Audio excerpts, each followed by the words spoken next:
भारत की अर्थव्यवस्था ने इस बार हर अनुमान को पीछे छोड़ दिया है। जहां आरबीआई से लेकर आईएमएफ तक सभी एजेंसियां दूसरी तिमाही की ग्रोथ 7% के आसपास मानकर चल रही थी, वहीं अब जो आंकड़े सामने आए हैं वो इन सभी अनुमानों से कहीं आगे है।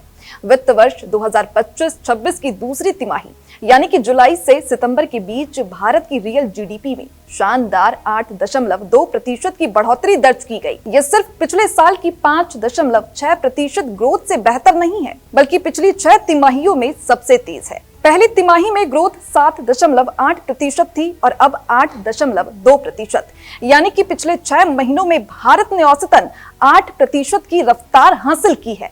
देखिए, आईएमएफ पहले ही ये कह चुका है कि भारत को 2029 तक $5 ट्रिलियन की अर्थव्यवस्था बनना है, तो उसे 8% के आसपास की विकास दर बनाए रखनी होगी। और अब लगातार 2 तिमाहियों के प्रदर्शन को देखकर ऐसा लग रहा है कि भारत इस लक्ष्य की ओर तेजी से बढ़ रहा है। अब बात करते हैं इस ग्रोथ के बड़े कारणों की। सबसे बड़ा योगदान रहा मैन्युफैक्चरिंग सेक्टर का, जिसने 9.1% की धमाकेदार वृद्धि दर्ज की। इलेक्ट्रॉनिक्स, मोबाइल, ऑटो और ईवी सेक्टर में रिकॉर्ड प्रोडक्शन, कच्चे माल की कीमतों में स्थिरता और सरकार की पीएलआई स्कीम, इन्होंने मिलकर इस सेक्टर को नई ऊर्जा दी है। और इसी तरह सर्विस सेक्टर, जो भारत की अर्थव्यवस्था की रीढ़ है, उसने भी बेहतरीन प्रदर्शन किया। फाइनेंस, इंश्योरेंस और रियल एस्टेट में दमदार रिकवरी के चलते इस सेक्टर ने 10% तक की वृद्धि दिखाई। घरेलू डिमांड इस ग्रोथ का बड़ा आधार बनी।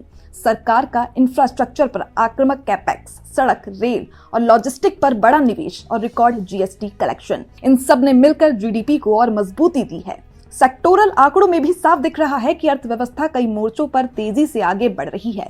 होटल और ट्रेड 7.4% पर, इलेक्ट्रिसिटी 4.4% पर और मैन्युफैक्चरिंग 9.1% पर पहुंच गई है। हालांकि कृषि वृद्धि 4.1 से घटकर 3.5% हुई है, लेकिन कुल मिलाकर तस्वीर बेहद पॉजिटिव है। आईएमएफ ने भी अपनी रिपोर्ट में भारत की तारीफ की है, ये कहते हुए कि वैश्विक अनिश्चितताओं के बावजूद घरेलू मांग और फिस्कल मैनेजमेंट के दम पर भारत लगातार मजबूती से बढ़ रहा है। और अब उम्मीद यही है कि तीसरी तिमाही का प्रदर्शन भी बेहतर होगा। पूरे FY26 में भारत की जीडीपी ग्रोथ 7% से ऊपर रह सकती है। तो कुल मिलाकर भारत की अर्थव्यवस्था तेज, मजबूत और स्थिर रफ्तार से आगे बढ़ती दिखाई दे रही है और एक बार फिर ये साबित कर रही है कि दुनिया की सबसे तेजी से बढ़ती बड़ी अर्थव्यवस्था बनने का उसका दावा बिल्कुल मजबूत है। तो इसी के साथ आप बने रहिए हमारे साथ और देखते रहिए भारत अपडेट।